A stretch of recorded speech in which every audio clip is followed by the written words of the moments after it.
Aziz muhterem tomoshachilarimiz, siz Татарлар тапшыруын карыйсыз. Безнең максатыбыз бөтен дөньяга сибелеп яшәүче милләттәшләребезне берләштерү. Бүген безнең программада Татарстан Республикасы президенты Мәскәү журналистлары белән очрашты. Татар телен өйрәнү беренче үзеңнән башларга кирәк, йорттан башларга кирәк. Әгәр дә сез ул татар телен белә кулланмасагыз, сезне бер кеше дә ул татар теленә өйрәтә алмый. Оренбурлылар театр йылына әзерләнә. Шушы бүтән Оренбург татарларының йоннарын йылта торган шушы ушак сүнмәсен иде. Безнең театрыбыз мәңге яшәсен иде.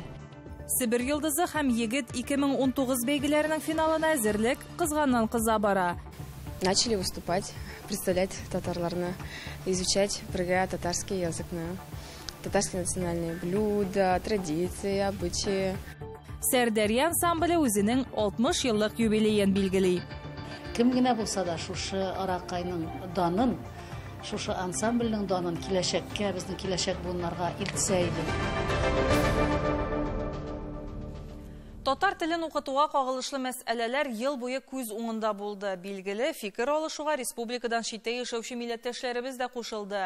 Россия башкаласында дөрес укыту һәм туган телне өйрәнү буенча фикер алышу кызганнан-кыза гына бара. Татарстан Республикасы президентының Мәскәү журналистлары белән очрашуында да бу темага сүз кузгатылды. Федераль башкаладан безнең видеоязма.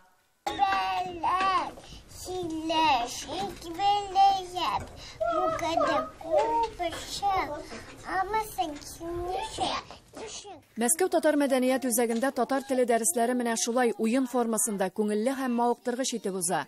Кече төркем татар сынамышларын һәм шигырьләрен өйрәнә, ә олылар грамматика һәм лексика белән шөгыльләнә. Айдар Рәхимҗановның 2 яшьтә 7 айлык кызы шигырьләр укый. Алар 10 елдан артык Мәскәүдә яши икән. Иң мөһиме милли үзенчәлекне саклау, балаларга тапшыру ди гаилә хуҗасы. Балаларның төрле була бит. Кайбер балалар аларны ятлап алай, кайберләре инде бәләкәйрәк шигырьләрен ятлап ала. Тәңгәлеккә шулай Фадла Тукайның шигырьләрен әни саңарга укыган иде. Ул инде исендә калдырды аларны әкренләп. Татар теле көн кадагында Мәскәү татарлары өчен генә түгел билгеле. Башкалада күпләр атнага бер тапкыр шимбә көнне укытучы белән татар телендә сөйләшер өчен очраша. Алар өйдә көн күреш телендә сөйләшәсен, ә биредә әдәби телдә аралашу мөмкинлеге бар диләр. Курсларны тыңлаучылар арасында татарлар гына түгел, башка милләт вәкилләре дә бар. Никита Прокофьев Мәскәүдә туган, аның әнисе һәм әбисе татар. Тамырларымны, татар мәдәниятен өйрәнәсем килә ди ул. Когда появился такой вопрос, в интернете открыл центр и посмотрел, где там проходят занятия по языку. Туган телне сакларга кирәклеге турында бу көннәрдә Мәскәүдә узган медиа-клуб утырышында да сөйләштеләр. Анда Татарстан Республикасы президенты Рөстәм Миңнеханов та катнашты.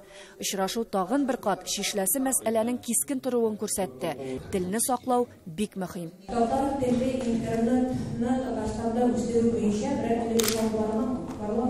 Татар телен өйрәнү беренче чиратта үзеңнән башларга кирәк, йорттан башларга кирәк. Әгәр дә сез ул татар телен белә кулланмасагыз, сезне бер кеше дә ул татар теленә өйрәтә алмый. Безнең ана теле дигән программа бар. Анда элек 10 мең кеше генә укый ала иде. Хәзер аның ные киңәйде, анда лимит юк. Әлбәттә безгә үзебезнең гаиләләрдә үзебезнең эшебездә татар телен ныграк кулланырга кирәк. Мәскәү журналистлары белән очрашуда Рөстәм Миңнеханов республикада 10 мең урынга исәпләнгән җәмигъ мәчете төзү планнары белән дә уртаклашты. Әмма әлегә бу планнар гына. Һәр хәлдә төзелешне финанслау мәсьәләләре хәл ителмәгән. Бюджет хисабына гына алып барылмаячак дип ышандырды президент һәм чыгышын күңелле нотада тәмамлады. Хезмәттәшебез Мәскәүдә ТМВ Медиа холдингы филиалы директоры урынбасары Александр Ярашов Татарстан масса күләм мәгълүмат чаралары һәм федераль басмалар арасында дустанә мөнәсәбәтләрне үстерүгә зур өлеш керткәне өчен президент кулыннан рәхмәт хаты алды. Котлыйбыз. Ләйсәнә Садретдинова, Дина Газалиева, Татарлар, Мәскәү. Тел булмаса милләт юк. Милләтне тел саклый. Телдән китә бөтен гореф-гадәтләр, бөтен тарих, бөтен мәдәният. Шушы тел аша бер-беребез белән аралашып үзебезнең шушы милләт кешеләре икәнлеген белдертәбез. Безнең әби-бабаларыбыздан, ерак буыннарыбыздан килгән тарих җепләрен саклап калу. Киләчәк буын, киләчәк балалар оныкларыбызга шушы хатирәне тел аша, мәдәният аша, сәнгать аша биреп калдырырга тырышабыз. Бу бик зур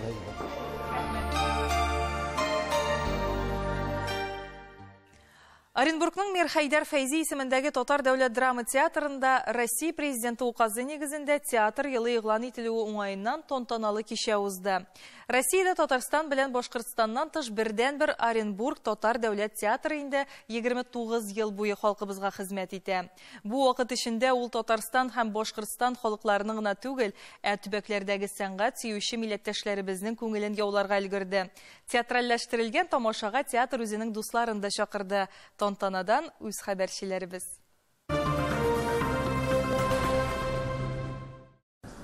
Бергәләп бер шырлак сәле. Мин матур тавышларны тыңлап туйдым.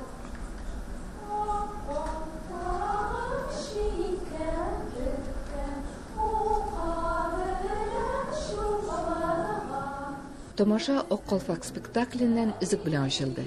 Бу татар классигы Мир Хайдар Фәйзинең иң яхшы пьесаларының берсе. Оренбург театрда язучының исемен йөртә. Татар театрының барлыкка килүе бу сәнгатькә нигез салучы Кудашев Ашказарский исеме белән бәйле. Чөнки Оренбургда 1905 елның декабрендә беренче татар театры труппасы оеша. Бөтенләренә шыйнашулары чыкты. Тумаши җиңгине кайда утырды? Тумаши җиңгиләр афага бустайлар. Алар үз кеше. Бу вакыттан бирле җирле театр берничә исем алыштыра. Аның яңа тарихы 1990 елда башлана. Бер елдан соң ул Мир Хайдар Фәйзи исемендәге Оренбург дәүләт татар драма театры дип атала башлый.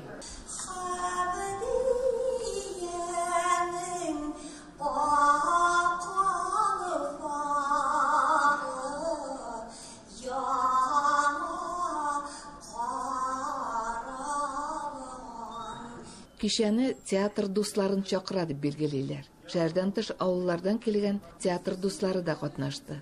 Мәдәният учагы каршында оешкан һәм татар театрына 10 ел дәврендә ярдәм итүче Берлек хәйрия фонды да иң саллысы иде. Берлек фонды. Ул фондта безнең эшкуарлар да бар, гомумән гади кешеләр да бар. Барысы да менә шул театрны сөеп, яратып йөриләр. Шул концертта безнең тагын Ростропович институтыннан студентлар катнашты. Аларның җырлары бик әйбәт кенә булды. Шуннан соң Каргалы авылыннан безнең кунаклар катнаштылар. Алар да бик матур күренделәр. Һәм билгеле инде үзебезнең театрның артистлары.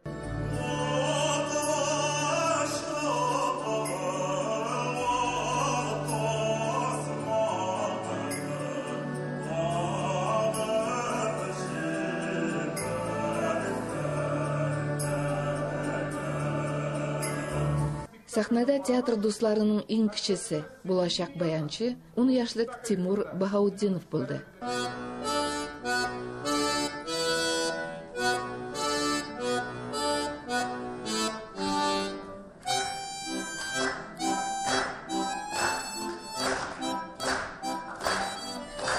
Гаилә белән театрга йөрү һәм балаларда кече яшьтән театрга мәхәббәт тәрбияләү Хасановлар белән Баһаутдиновлар өчен гадәти хәл. Синна кия. Яхшы баба, яхшы. Уйларымызны кашан бүлдерүсте? Бүлдерү баштана.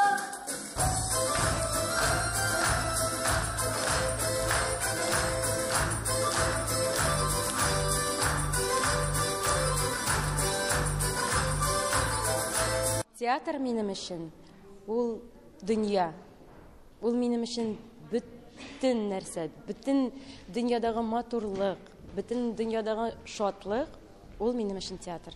Театрны үзелеп яратам. Ул минем тормыш. Театр кәҗәтирисеннән башланды. Тамашачылар белән интерактив аралашу да кызыклы булды. Иң активларга сертификатлар тапшырылды. Бу спектакльләрне мин еш карыйм, еш киләм монда.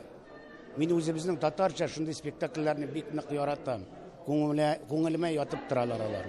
Шушы бөтен Оренбург татарларының йоннарын йылта торган шушы ушак сүнмәсен иде. Безнең театрыбыз мәңге яшәсен иде. Без инде тамашачылар һәрбер театрны, һәрбер спектакльне карарга, йөрергә тырышабыз. Алла бирсә, балаларыбызга күрсәтергә тырышабыз. Премьерлар, фестивальләр, иҗади очрашулар. Театр елында 20дән артык төрле масштаблы проектлар үткәрү планлаштырыла. Оренбургтан Фирүзә Абсалямова, Татарлар. Сез татарлар тапшыруын карыйсыз, программабызның икенче өлешендә. Сибир йылдызы һәм егет 2019 бәйгеләренең финалына әзерлек кызганнан-кыза бара. Начали выступать, представлять татарларны, изучать татарский язык, татарские национальные блюда, традиции, обычаи. Сәрдәрия ансамбле үзенең 60 еллык юбилеен билгели. Кем генә булса да шушы аракайның данын, шушы ансамбльнең данын киләчәккә, безнең киләчәк буыннарга илтсә иде.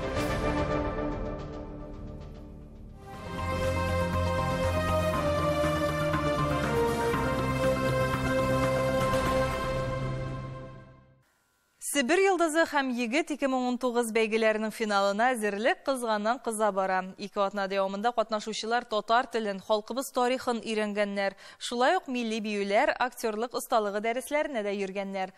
Кызлар халык ашларын әзерләү нечкәлекләренә төшенсә, егетләр көрәш буенча мастер-классларда катнашканнар. Быелгы бәйгенең үзенчәлеге шунда, хөкемдарлар җиңүчеләрне сәләтләре, чибәрлеге, акыл ягыннан гына бәяләмәячәкләр. Быелгы финалга узучы һәрбер катнашучы шәхси проект әзерләде. Алар татар халкының үсешенә юнәлдерелгән. Әзерлек ничек бара? Сәхнә артыннан җирле хәбәрчеләребез видеоязмасы. Төмәндә узучы Сибир йылдызы һәм егет 2019 бәйгеләренә әзерләнү эшләре ахырына якынлаша. Бәйгеләрнең финалына әзерләнү татар кызлары һәм егетләре өчен чын мәктәп дисәк тә ялгыш булмас. Чөнки 2 атна дәвамында алар үз эшенең осталары белән иңгә иң куеп эшләгәннәр. Биюләр, репетициялар, остаханәләр буларның барысы да тәүлек әйләнәсендә барган онытылмаслык мизгелләр. Биергә өйрәндек, төрле ислам турында, религиябез турында күп нәрсә белдем.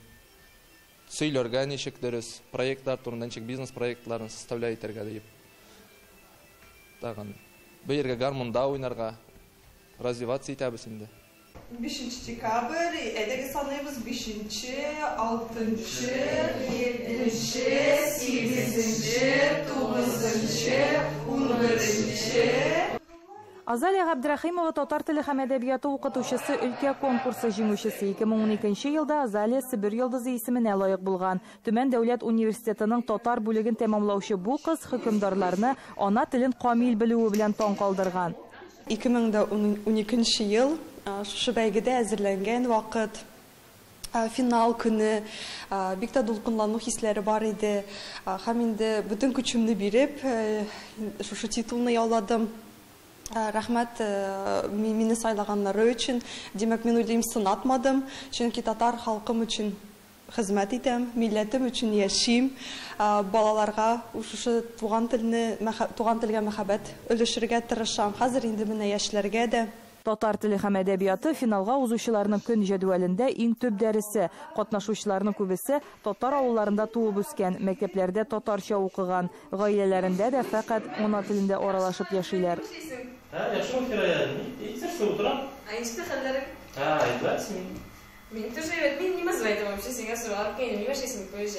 Татар теленнән тыш дәресләр тәртибендә тарих, татар халкының мәдәнияте, гореф-гадәтләре, дин сабаклары. Сәхнәгә чыгар алдыннан дулкынлану хисен ничек җиңәргә икәнен психолог Азат Камалиев сөйләгән. Конкурста берничә тапкыр катнашучы финалистлар да бар. Шундыйларның берсе Фирая Рамазанова. Сүз уңаеннан конкурстан соң Фирая татар студентлар клубын оештырып җибәргән. Года 2 назад мин решила собрать группу ребят, которые не разговаривают на татарцам. И начали выступать, представлять татарларны, изучать татарский язык, татарские национальные блюда, традиции, обычаи. Вот, аларны үйрәтә башлаттым татарцага. 2019 елның үзенчәлеге шунда финалга узучыларның һәммәсе дә халкыбызның мирасын саклап калу һәм үстерүгә юнәлдерелгән үз проектларын булдырганнар. Сәрия Кабирова смартфон өчен кушымта әзерләгән. Бу кушымтада Төмән өлкәсенең татар авыллары картасын күрергә мөмкин. Проект минеке Себер татарлар теле Себер татарларының турында, аларның мифлары, традициялары турында.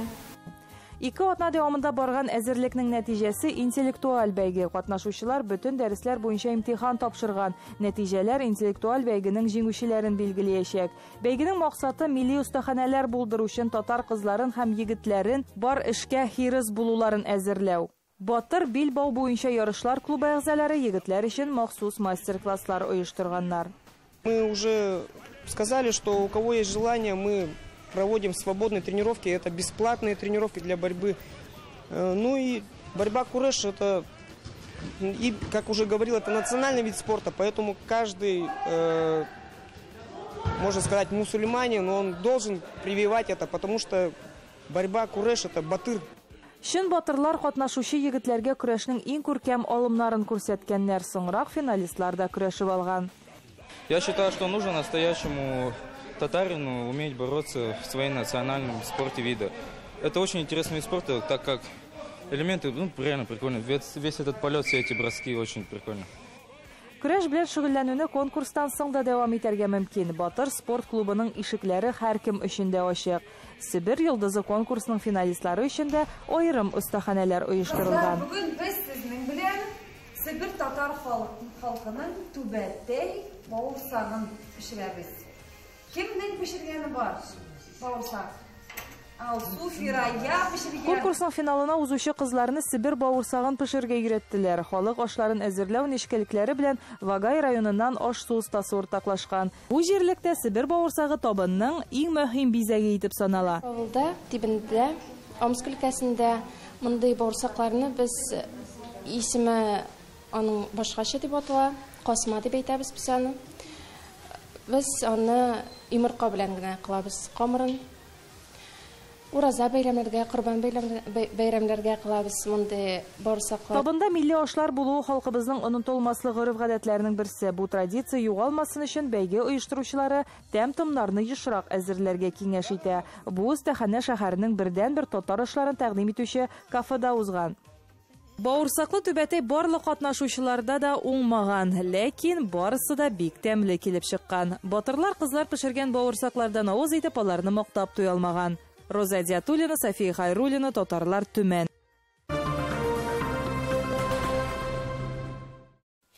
Свердлау өлкәсе татарларында зур бәйрәм. Бөтен дөньяга дан казанган Сәрдәрия ансамбле үзенең 60 еллык юбилеен билгеләп үтте.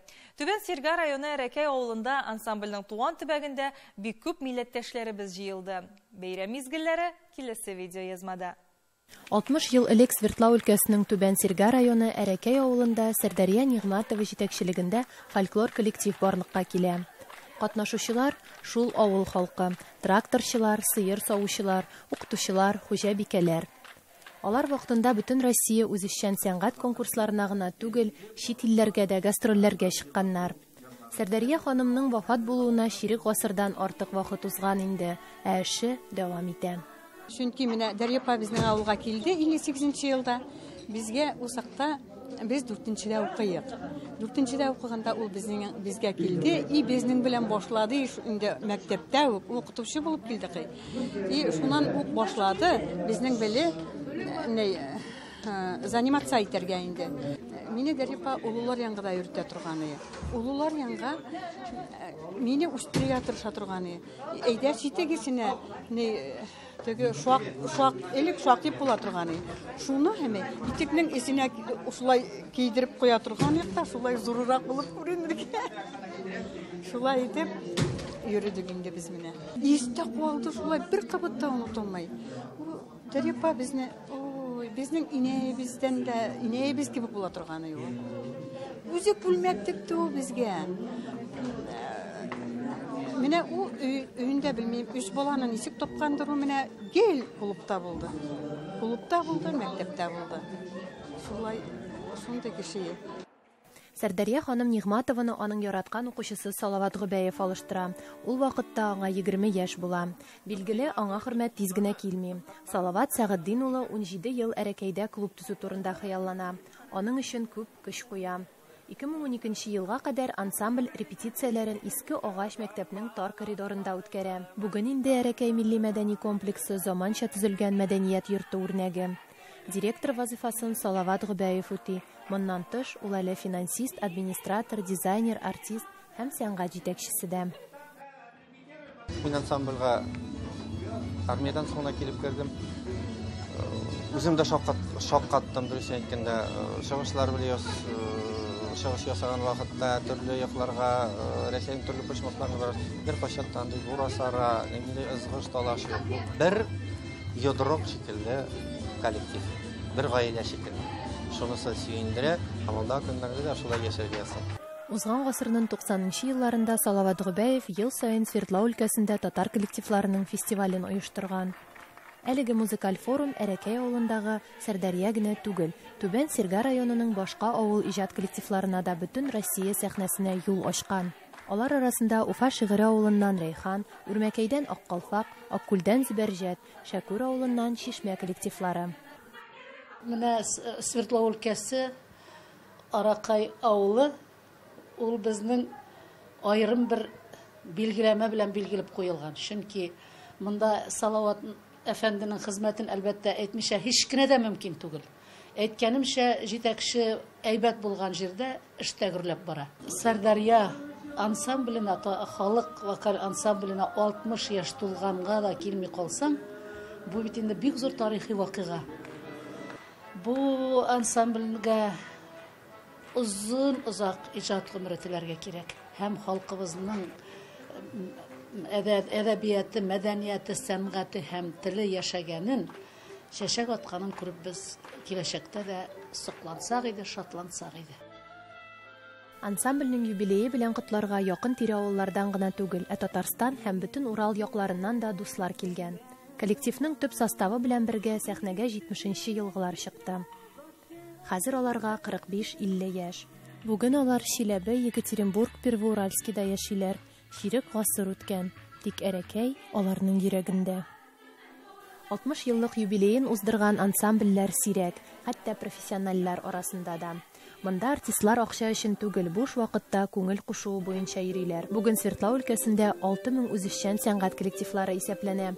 Әрәкәй авылының Сәрдәрия халык фольклор ансамбле иң танылганнар исемлегенә керә.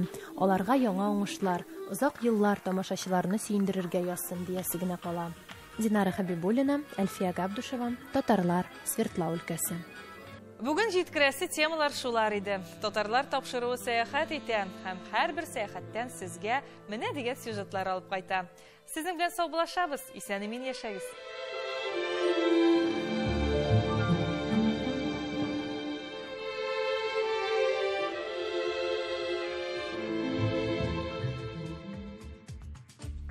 Студиябезнең бүгенге мөхтәрәм кунагы фольклорчы һәм әдәбият галиме, тюрколог галим Марсель Бакиров. Хәерле көн, Марсель абый, исәнмесез? Исәнмесез. Фольклор фәне укыттыгыз бит, Марсель абый, гомер буе. Менә безнең шурдашларыбызга, мин үзем журналистика факультетында белем алган идем. Менә фольклор да шактый кызыклы өлкә, ләкин минем уйлавымча яшьләр килмәве генә бар. Ул сезне борчыймы менә бу мәсьәлә? Билгеле, фольклор белән шөгыльләнүче, халык иҗаты белән шөгыльләнүче яшьләр күп түгел хәзерге вакытта. Аз алар.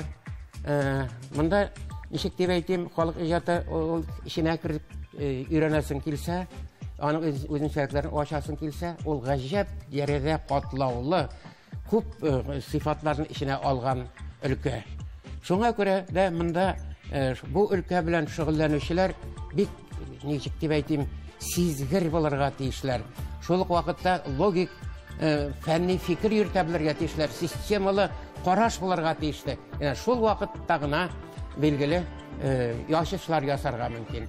Бу фольклор фәнен укытырга миңа ничек дип әйтим, Мөхәммәд Мәхдиев тапшырды.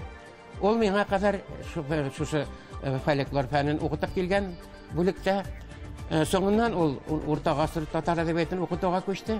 Шуннан мин фольклорны укыта башладым һәм шул ук вакытта мин фольклор жанрларын өйрәнүгә керештем.